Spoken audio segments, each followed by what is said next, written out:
मित्रों, ये देश किसानों का देश है। किसान इस देश की आत्मा है। किसान अन्नदाता है। अगर मैं ये कहूं तो अतिशयोक्ति नहीं होगी कि वो जीवन दाता है। हमारी संस्कृति में कहा गया है, उत्तम खेती मध्यम व्यापार, आगे का मैं नहीं बोलूंगा। वो साबित हुआ है कोरोना के इस विश्वव्यापी संकट के समय, जब पूरी दुनिया थम गई। उद्योग धंधे, व्यापार व्यवसाय, स्कूल कॉलेज, ऑफिस, होटल, पान चाय की दुकान सब बंद।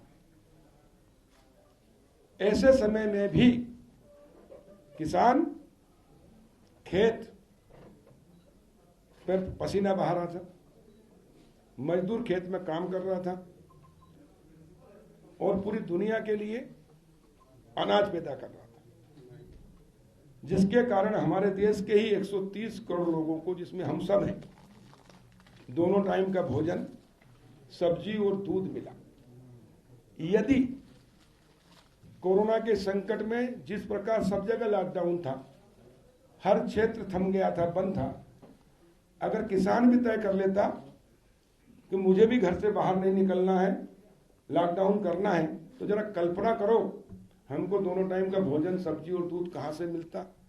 और जब सब्जी, दूध और अनाज नहीं मिलता तो हम जीवित कैसे रहते। तो 130 करोड़ लोगों को कोरोना के महासंकट के समय, लॉकडाउन के समय भी अपनी जान जोखिम में डालकर मेहनत करके किसान ने हमको जिंदा रखा। हमारे बच्चों को, हमको सब्जी, दूध और भोजन की व्यवस्था कराई। नहीं तो क्या होता, हमारे घर में कितने दिन का स्टॉक रहता है। और इसलिए किसान अन्नदाता के साथ जीवन दाता भी है। और इसलिए सबसे पहले मैं उनके चरणों में प्रणाम करता हूं। मेरा सौभाग्य है कि मैं किसान हूं और किसान का बेटा हूं, और इसलिए मेरे किसान होने पर मुझे गर्व महसूस होता है कि आज दुनिया को कोरोना संकट में किसी ने सबसे बड़ा संबल दिया तो किसानों ने। लेकिन आजादी के इन 73 साल में किसान की हालत क्या है, आप सब समाचार पत्र, टीवी चैनल में निकालते हैं, आता है फलाने किसान ने आत्महत्या की, किसान कर्ज में है। जबकि मेहनत करता है किसान, खेत उसका, मेहनत उसकी, बीज उसका, दवाई उसकी, ठंड में, गर्मी में, रात में, दिन में, बारिश में, करंट बिजली का उसको लगे, सांप, बिच्छू, गोयरा, जो प्राकृतिक आपदाएं उसके ऊपर आती है। लेकिन जब वो माल तैयार करके मंडी में ले जाता है। एक मिनट रुकूंगा। सन के प्रदेश प्रेस क्लब के अध्यक्ष राजेश सरोठिया जी आ गए हैं। राजेश भाई, मैं आग्रह करूंगा आ जाए मंच पर। स्वागत।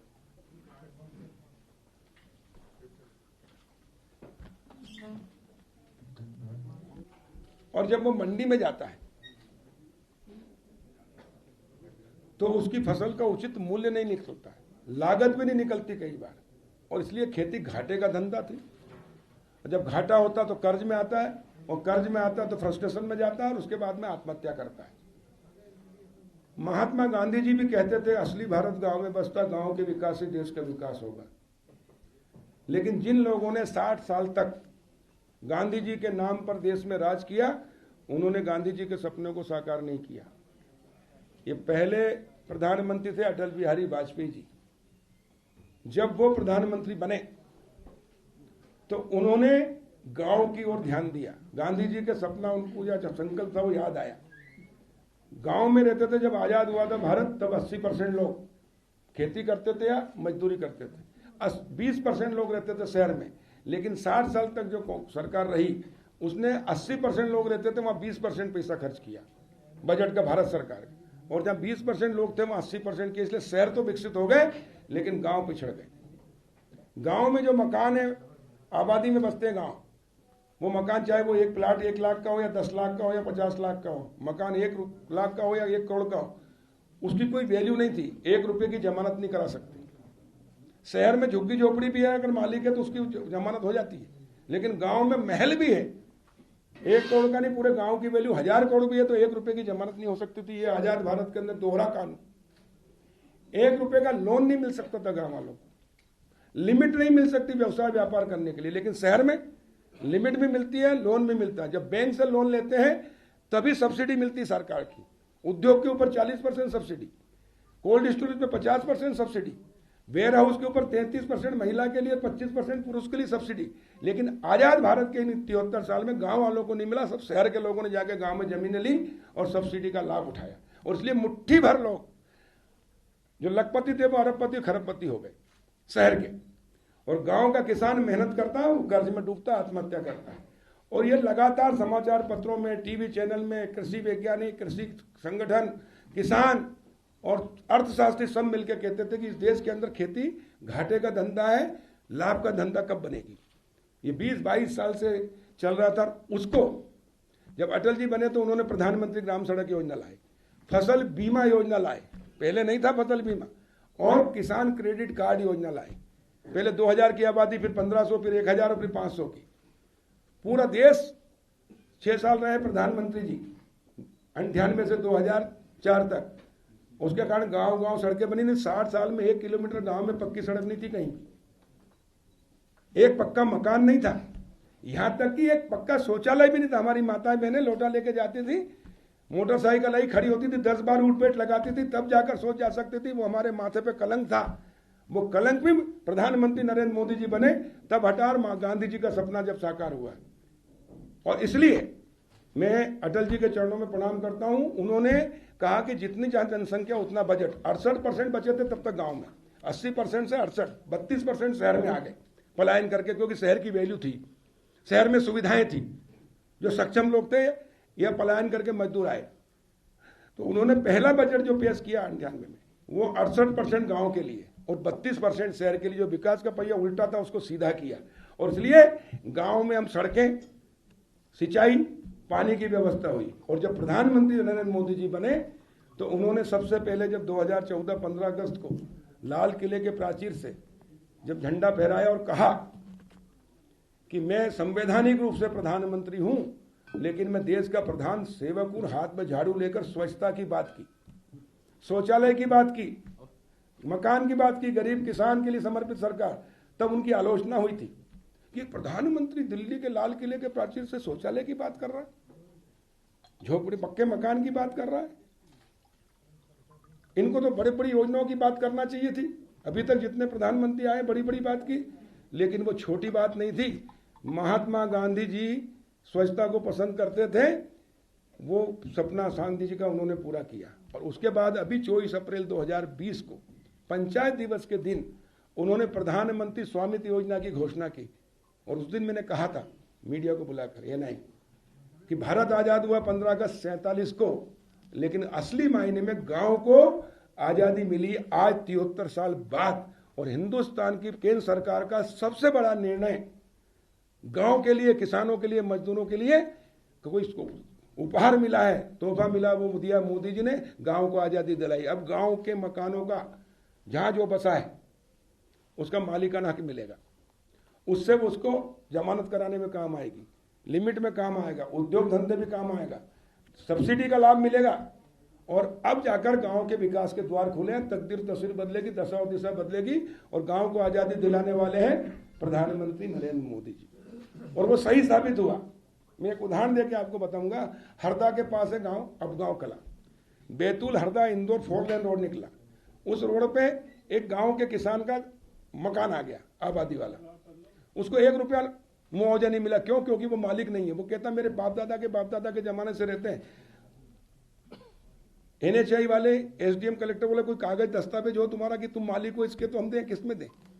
मालिकाना हक नहीं होने से उसको नहीं मिला। मैं गया गांव में, मेरे से बोले भैया मेरे पास, मैं तो रोड पे आ गया, तो मुझे कम से कम प्रधानमंत्री आवास दिलवा दो। मैंने कहा जमीन कितनी है आपके पास? राम भरोस जी तो बोले 10 एकड़। में नहीं मिल सकता, 2.5 एकड़ से नीचे होती तो मिल सकता था। और इसलिए फिर मैंने कहा कि वो स्वामित्व योजना आई है, उसमें तुमको दिला दूंगा। आबादी का है? बोला। मैंने कलेक्टर को बोल के तत्काल सबसे पहले पायलट प्रोजेक्ट हरदा जिला हुआ मध्य प्रदेश में, डिंडोरी, और उसमें अपगांव कला को हमने सबसे पहले लिया। और जैसे ही उसका सर्वे हुआ तो उसको 21,14,959 रुपये मिले। ये देश का पहला किसान है, गांव का आबादी का मालिकाना का उसको मुआवजा मिला, NHI से दिलवाया। तो ये है परिवर्तन। और उस गांव का पूरा सर्वे कराया, 336 मकान है, उस गांव की वैल्यू हो गई 100 करोड़। वो 100 करोड़ में पहले उसको 1 रुपए का न लिमिट, न लोन और न जमानत। अब लेकिन 100 करोड़ की उस गांव के किसानों को लिमिट मिल जाएगी, लोन मिलेगा। उसका फायदा क्या होगा? अब किसान के लड़के भी पढ़े लिखे हो गए, नौकरियों के लिए भटकते, लेकिन नौकरी सबको नहीं मिल सकती और इसलिए वो बेरोजगार रहते हैं, खेती भी नहीं कर सकते। वो शहर में जाके दुकान खोलते हैं तो शहर वालों के पास लिमिट है बैंक की, क्योंकि उनकी प्रॉपर्टी की वैल्यू होने से लिमिट मिल जाती है। गांव वालों को नहीं लेती। एक बार घर वाले माल भर देते हैं, दूसरी बार उधार जाने के बाद खत्म हो जाता, थोड़े दिन में वो 1600 के 1000 करके घर आता, फ्रस्ट्रेशन में भी आत्महत्या करता। लेकिन अब गाँव के किसानों 100 करोड़ के कारण, एक किसान का मकान 10 लाख का भी, 5 लाख का भी, को भी छोटा व्यवसाय कर लेगा, कोई बड़ा कर लेगा तो उसको लिमिट भी मिलेगी। उसको warehouse, cold storage, food processing plant के लिए उसको ऋण मिलेगा तो 40%, 50%, 33 और 25% सब्सिडी मिलेगी। और जो 1 लाख करोड़ का हर साल सब्जियां सड़ती है हमारे देश में, 1 लाख करोड़ से अधिक का अनाज सड़ता है, समाचार पत्र में देखते हैं, खरीदी करती सरकार और सड़ता है, वो नहीं सड़ेगा। और अभी तक मुट्ठी भर लोग जो उद्योगपति बन गए, अरबपति खरबपति, और पूरा 130 करोड़ लोग गरीब हैं। अब किसान के बेटे और किसान के समूह वो भी होंगे तो उनको रोजगार के, खेती के साथ व्यापार, व्यवसाय, उद्योग भी कर सकेंगे। और गांव के लोग जो मजदूरी नहीं मिलती, क्योंकि किसान क्या करता है, गेहूं ट्रैक्टर से बो देता है, हार्वेस्टर से काट लेता, धान बोता काट लेता, मजदूरों को काम नहीं मिलता। लेकिन अब वो टमाटर, प्याज, लहसुन, वेजिटेबल्स लगाएगा तो मजदूरों को काम मिलेगा। फैक्ट्रियां होगी तो मजदूर वहाँ काम करेंगे, कोल्ड स्टोरेज में काम करेंगे, वेयर हाउस में काम करेंगे, तो रोजगार मिलेगा, तो गाँव से पलायन भी नहीं होगा और गांव आत्मनिर्भर होंगे, किसान आत्मनिर्भर होगा, मजदूर आत्मनिर्भर होगा और जब जाकर देश आत्मनिर्भर होगा। महात्मा गांधी का सपना अब साकार होगा, ये मोदी जी ने किया है। लेकिन इस देश का दुर्भाग्य है, जब भी कोई अच्छा देश के हित में काम करो तो देश के अंदर कुछ ऐसे लोग हैं जो नहीं चाहते कि देश मजबूत हो, नहीं चाहते कि किसान मजबूत हो, नहीं चाहते कि मोदी जी जो अच्छा काम कर रहे हैं वो करें, और इसलिए विरोध करने के लिए खड़े हो जाते हैं। और रातों रात इतने किसान संगठन खड़े हो गए और काला कानून, उद्योगपतियों को, अडानी अंबानी, और लोगों को एक झूठ को 100 बार बोल कर सच करने का जो रहता है कि एक झूठ को 100 बार बोलो सच हो जाती है, वो करने का प्रयास कर रहे हैं। लेकिन हम मैं बता दूं, उसके बाद में कर लेना। और उसके बाद ये 3 कृषि कानून में संशोधन किया, ये स्वामित्व योजना दी एक साथ। इससे 3 कृषि कानून क्या मैं बता रहा हूं आपको जो बोला गया था। पहला कृषि कानून है कृषि उत्पाद व्यापार संवर्धन सरलीकरण विधेयक 2020। अभी तक किसान को 2 विकल्प, या तो मंडी या समर्थन मूल्य। सरकार समर्थन मूल्य पे सब चीज नहीं खरीदती, ने पूरी खरीदती है। सेंट्रल गवर्नमेंट 25% समर्थन मूल्य पे खरीदती है, क्योंकि और बाकी चीज गेहूं उसको पीडीएस में देना होता है, धान पीडीएस में देना, वो पूरा खरीदती है। बाकी चीज का क्या करेगी सरकार, और इसलिए संबल देने का काम करती है 25% खरीद के। लेकिन जो नीति थी वो भी उसमें गलत थी, वो कांग्रेस के समय चली आ रही थी कि चना, सरसों, मसूर खरीदेंगे लेकिन एक दिन में 25 ही कुंटल खरीदेंगे। मैं कृषि मंत्री बना, मैंने उसको हटवाया भारत सरकार से। उससे अनलिमिटेड 13 कुंटल खरीदते थे, जबकि 20 कुंटल होता है। तो किसान मंडी में जाता था तो ज़्यादा माल हो जाता था, व्यापारी होते 100, खरीदने की क्षमता उनकी 10,000 कुंटल रोज की, वो माल चल जाता 20,000, 30,000, 40,000, तो भाव नहीं बढ़ेंगे। मांग पूर्ति पे भाव चलता है, और इसलिए जब किसान की फसल आती थी तो भाव गिरते थे, और जैसे ही किसान के पास से व्यापारियों के पास गई, स्टॉकिस्ट के पास गई, रेट बढ़ते थे। किसान हाथ मलता रहता था, मेहनत करता था किसान, और माल कमाते थे बिचौलिए और उद्योगपति। मोदी जी ने कहा कि अब जो मेहनत करेगा वही कमाएगा, और इसलिए उन्होंने कानून में संशोधन किया कि अब खरीदार बढ़ाएंगे ना डिमांड करेंगे। तो जो भी पैन कार्ड धारी है वो भी सीधा किसान से खरीद सकता। अभी तक अवैधानिक था, लेकिन अब उसको लाइसेंस देंगे, किसान से खरीद लेगा। उदाहरण के लिए आप पत्रकार बंधु हैं, आपको भी घर में खाने के लिए, परिवार के लिए गेहूं चाहिए, चावल चाहिए, दाल चाहिए, आप बाजार से लाते हो। बाजार में आपको महंगा मिलता है, लेकिन अगर आप सीधे गाँव में जाके किसान से खरीदेंगे तो अच्छी चीज मिलेगी और 2 रुपये सस्ता मिलेगा, किसान को भी 2 रुपये ज़्यादा मिलेंगे, और किसान का ट्रांसपोर्टिंग खर्चा भी नहीं होगा, और मंडी में ज़्यादा माल नहीं आएगा तो मंडी में उसको रेट भी मिलेगा। तो ये एक कानून में संशोधन किया, किसान के हित में है। दूसरा है कॉन्ट्रैक्ट खेती। मैं किसान हूँ, मैं टमाटर लगाता हूँ, मैं आलू लगाता हूँ, प्याज लगाता हूँ। अब एक बार अगर भाव अच्छे आ गए तो अगले बार पूरा देश का किसान टमाटर, प्याज, आलू लगा देगा। तो अगले बार जो अभी 40 रुपये किलो बिक रहा है वो 2 रुपये किलो भी नहीं बिकेगा। जब आप लोग समाचार पत्र में देते हो, पीटीओ दिखाते हो, किसान टमाटर रोड पे फेंक रहा है, प्याज रोड पे फेंक रहा है, कोई खरीदार नहीं है, आत्महत्या कर रहा है, विरोध कर रहा है, इसलिए होता है। और इसलिए कॉन्ट्रैक्ट खेती की कि आप कंपनी है या व्यापारी, आपने कहा कमल पटेल जी हम आपका टमाटर, प्याज, आलू खरीदेंगे 20 रुपये किलो में, और बीज हमसे लीजिए आप, और मेरे को लगता है कि 20 रुपए किलो में अगर मेरे को पूछता है कि मेरा 400 कुंटल होता है, 200 कुंटल भी होगा मिनिमम, तो 4 लाख का होगा। मेरा खर्चा 1.5 लाख से 2 लाख आएगा एकड़ में, तो 2 लाख की तो गारंटी है कि प्रॉफिट होगा। और अगर मैं रिस्क ले नहीं रिस्क लेना तो मैं भले रिस्क लूँ, 2 रुपये भी हो सकता, 40 भी हो सकता, लेकिन मैंने मेरी मर्जी से फिर इनसे एग्रीमेंट किया। पहले भी होती थी कॉन्ट्रैक्ट खेती, लेकिन उसमें व्यापारी बाद में खरीदता नहीं तो उसके खिलाफ कोई कानूनी कार्रवाई नहीं होती थी। मोदी जी ने, सरकार ने, भारत सरकार ने अब ये कॉन्ट्रैक्ट किया है, कॉन्ट्रैक्ट खेती में नियम बनाए कि व्यापारी या कंपनी किसान से एग्रीमेंट करेगी, एक कापी किसान को देगी, एक उसके पास होगी, उसको 20 रुपए में इन्होंने किया। मान लो बाजार में रेट 2 रुपए होगा तो इनको खरीदना पड़ेगा 20 रुपए में। लेकिन यदि 40 रुपए हो गया तो किसान को स्वतंत्रता दी गई है कि मैं इनसे हट सकता हूं कभी भी और मैं बाजार में बेच सकता हूं। पहले कहूंगा राजेंद्र शर्मा जी, आप मेरा 40 रुपए बाजार में आप खरीदें, आप कहेंगे हाँ खरीद रहे तो इनको देंगे। अगर ये कहेंगे मैं नहीं 20 का एग्रीमेंट हुआ 20 ही कर दूंगा, मैं कहूंगा आज से मेरा एग्रीमेंट खत्म, तो मेरे खिलाफ ये कानूनी कार्रवाई नहीं करा सकते, लेकिन मैं इनके खिलाफ करा सकता हूं अगर कम में हुआ। ये है कानून, तो ये किसान के हित में। और तीसरा है लिमिट स्टॉक की। पहले सिंचाई नहीं थी, उत्पादन ही कम होता था, हमको आयात करना पड़ता था। अब हमारे यहाँ उत्पादन बढ़ गया, सिंचाई बढ़ गई, बिजली बढ़ गई। मैं बता रहा हूँ 2003 में जब दिग्विजय सिंह जी से हमको सरकार मिली तब 2990 मेगावाट बिजली थी, 7.5 लाख हेक्टेयर में सिंचाई थी मध्य प्रदेश में। अब 41 लाख हेक्टेयर में सिंचाई है और 65 लाख हम कर देंगे और 21,000 मेगावाट बिजली की क्षमता हो गई हमारे पास। इसलिए हमको कृषि कर्मण पुरस्कार मिल रहा है। हमारा उत्पादन 5 से 7 गुना बढ़ गया और व्यापारी हमारे उतने ही है मंडी के अंदर। और इसलिए भाव, माल ज्यादा होता तो भाव कम होता है, और इसलिए जितना जो खरीदना चाहे खरीदे और जितना निर्यात करना चाहे निर्यात। और इसलिए भारत सरकार ने जो कल बजट पेश किया है उसमें 22 वेजिटेबल्स और उपज हमारी किसानों की, उनको निर्यात करने की अनुमति दी। पहले नहीं थी क्योंकि पहले होता ही कम था, लेकिन उसकी अनुमति दी ताकि किसान को रेट ज्यादा से ज्यादा मिले, खरीदार ज्यादा से ज्यादा हो। देखिए भाव, मांग और पूर्ति, मांग ज्यादा है पूर्ति कम है तो भाव बढ़ेगा, पूर्ति ज्यादा है मांग कम है तो भाव घटेगा। उदाहरण के लिए मैंने अभी पिछली बार मंत्री बनते से भाई साहब एक निर्णय लिया, कमलनाथ जी मुख्यमंत्री थे, सचिन यादव कृषि मंत्री थे। इन्होंने चना खरीदने का निर्णय लिया 15 कुंटल प्रति हेक्टेयर पूरे प्रदेश में, और छिंदवाड़ा में 19। सचिन यादव के 22 कुंटल होता प्रति हेक्टेयर लेकिन 15, मेरे यहाँ 25 कुंटल होता लेकिन 15, होशंगाबाद में 24 कुंटल 14 किलो होता लेकिन 15, आगर मालवा में 23 कुंटल होता लेकिन 15, और छिंदवाड़ा में 17 कुंटल होता लेकिन 19। क्यों? क्योंकि वो मुख्यमंत्री है। मेरे पास फाइल आई, बोले सर आज मुख्यमंत्री ने घोषणा की आज से समर्थन मूल्य पर खरीदेगा, वो लाइसेंस वो रजिस्ट्रेशन कराना 10 करोड़। मैंने पढ़ा, देखा, मैं नहीं करूंगा। बोले साहब सीएम ने कहा, मैं बात कर लूंगा। मैंने सीएम साहब से बात की, मैंने कहा इन्होंने छिंदवाड़ा में किया, जबकि मैंने पूरे प्रदेश के आंकड़े बुलाए। पहले अधिकारी ने कह दिया साहब कोरोना है इसलिए मिल नहीं रहा। मैंने कहा आजकल सब नेट से आ रहे हैं। मैंने प्रमुख सचिव राजस्व से बात की, मेरे डायरेक्टर से बात करके बुलवाया।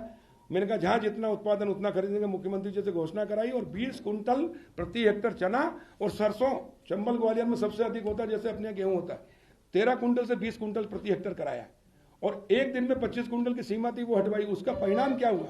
जो सरसों 2500 से 3800 बिक रही थी, औसत 3200-3000, और जबकि 4425 समर्थन मूल्य था। जैसे ही हमने समर्थन मूल्य पे खरीदना शुरू किया तो मंडी में माल नहीं गया, फैक्ट्रियां बंद हो गई, ऑयल मिल बंद हो गई, मजबूर होकर उनको 4500 से 5600 करना पड़ा है पिछले साल ही, जिससे किसान को 1000 करोड़ का हमने फायदा कराया। इस बार हमने निर्णय लिया कि गेहूं के पहले चना आता है, सरसों गेहूं के साथ आती है, मसूर सरसों के साथ खरीदते थे मई जून जुलाई में। जब तक 85% छोटा किसान है वो बेच चुका होता। 3000 अभी चल रहा है सर चने का भाव, 3400 से 4100, जबकि समर्थन मूल्य 5100।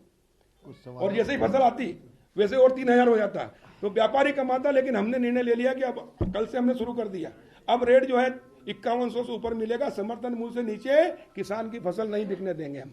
यह है जो हम कहते हैं वो करते किसानों की सरकार। तो किसानों के लिए हमने निर्णय लिया, परिवर्तन किया जो आज तक आजाद भारत में नहीं हुआ था, और इसलिए किसान को 6000 करोड़ से 9000 करोड़ का फायदा होगा। ये 6000 करोड़ व्यापारियों की जेब में जाते थे वो किसानों की जेब में जाएंगे, जो मुट्ठी भर लोगों के पास जाता था वो करोड़ों लोगों के पास जाएगा। और किसान सम्मान निधि 1,03,000 करोड़ मोदी जी ने किसान सम्मान निधि दी है, लेकिन ये किसान संगठन जितने हैं या जो विरोधी पार्टियों ने स्वागत किया, क्या 1 लाख करोड़ रुपए किसानों के लिए 3% ब्याज पर छूट और 40%, 50% सब्सिडी पहली बार किसानों को दिया है। किसी किसान संगठन ने स्वागत नहीं किया, लेकिन किसानों को भ्रमित करने के लिए, सरकार को बदनाम करने के लिए इन्होंने ये षड्यंत्र किया। और इसलिए मैं आपके सामने किसान संगठन के नेताओं से भी अपील करता हूं कि अगर तुम किसान के सही संगठन सही है तो इसको किसानों को भ्रमित मत करिए और मोदी जी का साथ दीजिए, वरना किसान तुमको भी माफ नहीं करेगा। या वो भ्रष्टाचार घोटाला हुआ ही नहीं था, नहीं, देखिए, पहले तो एक एक करके एक प्रश्न का जवाब दूं। किसान फसल ऋण माफी योजना, ये सुनिए, नहीं, ये एक तरह से धोखा थी। सरकार में आने के लिए कांग्रेस ने किया था और उसके बाद में राहुल गांधी ने कहा था 10 दिन में अगर कर्जा माफ नहीं हुआ 2 लाख तक का किसानों का तो मुख्यमंत्री बदल दूंगा, लेकिन नहीं बदला। 15 महीने खुद ही बदल गए। जनता ने आखिरी में बदला। मैं ज्योतिरादित्य सिंधिया जी को बधाई देता हूं, उन्होंने बहुत पुण्य का कार्य किया कि धोखेबाजों को धक्का दिया, फिर जनता ने धक्का दिया। और हमने जो 8 महीने में काम किया, 6 महीने में किसानों के हित में, गरीब के हित में, प्रदेश के हित में, इसलिए जनता ने हमको 60-60 हजार, 40-40 हजार, 50,000 से जिताया। लोकतंत्र में सबसे बड़ी शक्ति जनता होती है और जनता ने हमारे ऊपर मोहर लगाई। इससे साबित है कि हमने किसानों के, गरीबों के, सबके हित में काम किया। रहा सवाल भ्रष्टाचार का, सुनिए, 15 महीने में कांग्रेस की सरकार ने गलत काम किए, लूटा, उसकी हमने जांच के आदेश दिए हैं। लेकिन आप समझते हैं अंग्रेज चले गए, लेकिन अंग्रेजी छोड़ गए, काले अंग्रेज, ये प्रशासनिक अधिकारी, क्योंकि अधिकारी तो वही थे, चाहे कांग्रेस की सरकार रही है, बीजेपी की। गड़बड़ घोटाले भी उन्होंने किए, अब उनसे ही जांच कराते हैं, तो वो ठीक चले। लेकिन फिर भी हमारी सरकार ने कहा है कि हम सत्ता परिवर्तन से व्यवस्था परिवर्तन करेंगे और दोषियों को छोड़ेंगे नहीं, कार्रवाई करेंगे, कार्रवाई होगी। देर है पर अंधेर नहीं है। मैंने, देखिए, मैंने तो बहुत कुछ चेंज कराया। मैंने जब ये किया, सुनो मैं बताता हूँ अधिकारी कैसे अड़ंगे डालते हैं। जब मैंने कहा कि हम अनलिमिटेड खरीदेंगे, 13 से 20 खरीदेंगे, अधिकारियों ने कहा भारत सरकार तो 25% खरीदती, बाकी प्रदेश सरकार के पास पैसा नहीं है, ये नहीं है, वो नहीं है। लेकिन मैंने मुख्यमंत्री जी को कन्विंस कराया और फिर मैंने निर्णय कराया। बाद में हमको खरीदने नहीं पड़ा जितनी भारत सरकार ने अनुमति दी थी। क्यों? क्योंकि किसान को हम समर्थन मूल्य से ऊपर रेट दिला चुके थे।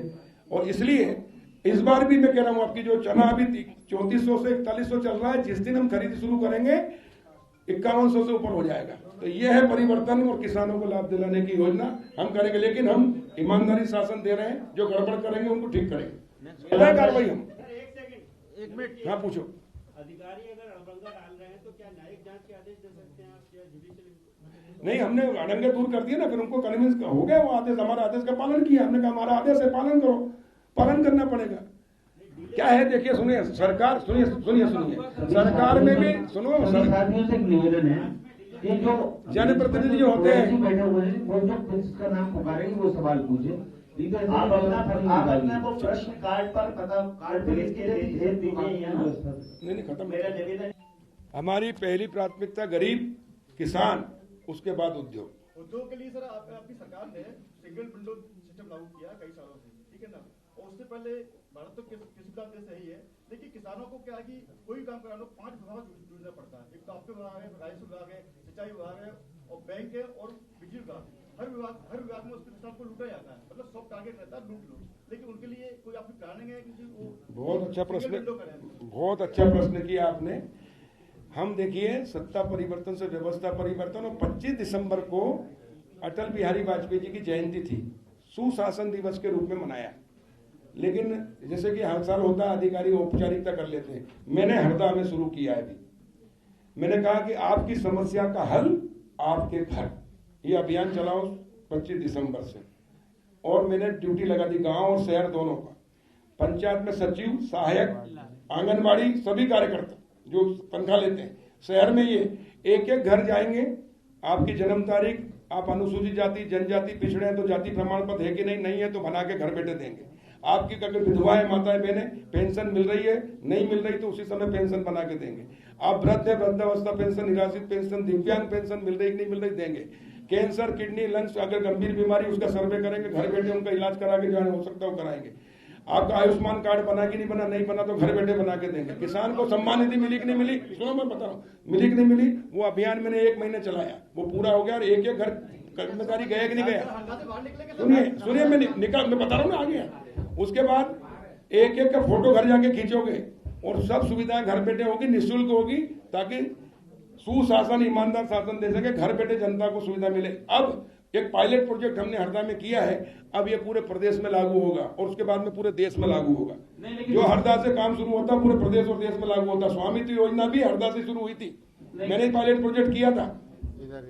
कमल भाई, सिंगल विंडो व्यवस्था करने जा रहे हैं कि जहां किसानों की समस्याओं का एक जगह समाधान हो जाए। बिल्कुल कर रहे ना, एक जगह करा भी। मुख्यमंत्री जी ने अपना एक ऐप चालू किया है, कि किसान वहाँ आवेदन करेगा, घर बैठे खसरा नकल मिल जाएगी। जब मैं राजस्व मंत्री था तो 1,10,00,000 किसानों को घर बैठे निःशुल्क खसरा बीमा दिलाई थी, और इसलिए अभी कर रहे हैं, किसानों के लिए भी कर रहे हैं।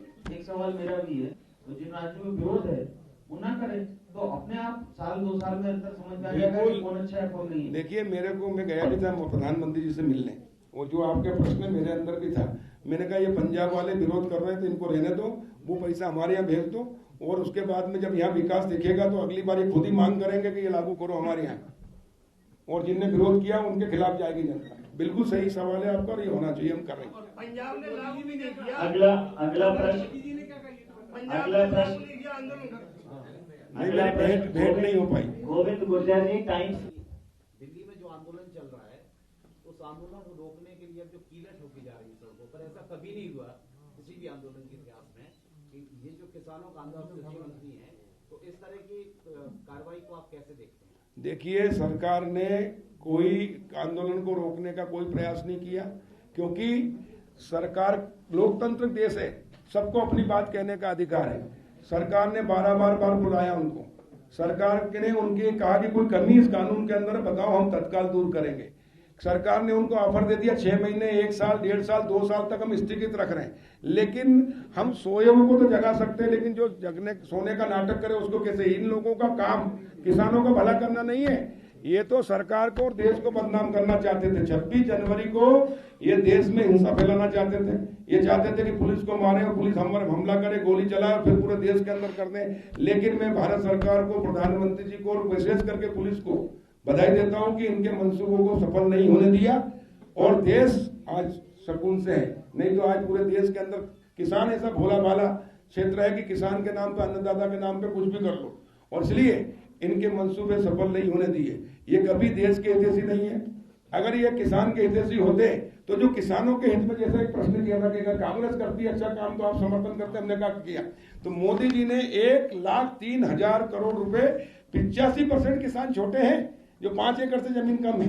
मैं उदाहरण के लिए आदिवासी हूँ, मेरे 4 बेटे हैं, चारों की शादी हो गई, मेरे पास 5 एकड़ जमीन है, तो 6,000 भारत सरकार, 4,000 मध्य प्रदेश सरकार दे रही, 50,000 रुपए मिलेंगे हर साल। मेरी 50,000 की सूखी में फसल ही नहीं होती है, तो मेरे लिए वो 50,000 50 लाख के बराबर है। और ऐसे कितने लोग हैं? 85 लाख। 1,03,000 करोड़ उनके खातों में गए जो आज तक किसान को किसी ने नहीं दिया, और इसलिए उसका स्वागत नहीं किया। 1 लाख करोड़, 3% ब्याज पे छूट, 40% की सब्सिडी, गांव का स्वामित्व योजना, महात्मा गांधी का सपना साकार करने स्वागत किया गया। और इसलिए ये लोग गांव के हितैषी, किसानों के हितैषी हो नहीं सकते, ये अपनी राजनीति कर रहे हैं। इसलिए कि मोदी जी ने 5 साल में जो काम किया, घर घर शौचालय बनाए, पक्के मकान बनाए, गैस टंकी चूल्हा दिया, उसके कारण वो दोबारा सरकार में आए। अब ये किसानों वाला हो जाएगा तो कांग्रेस सहित विपक्ष साफ हो जाएगा। अपनी रोजी रोटी बचाने के लिए, राजनीति बचाने के लिए इस प्रकार किसानों को भ्रमित कर रहे हैं, इसके अलावा कोई एजेंडा नहीं। ये की तरह क्या राज्य सरकार इस बार भी गेहूं पे प्रोत्साहन राशि 165 रुपए प्रति क्विंटल देगी?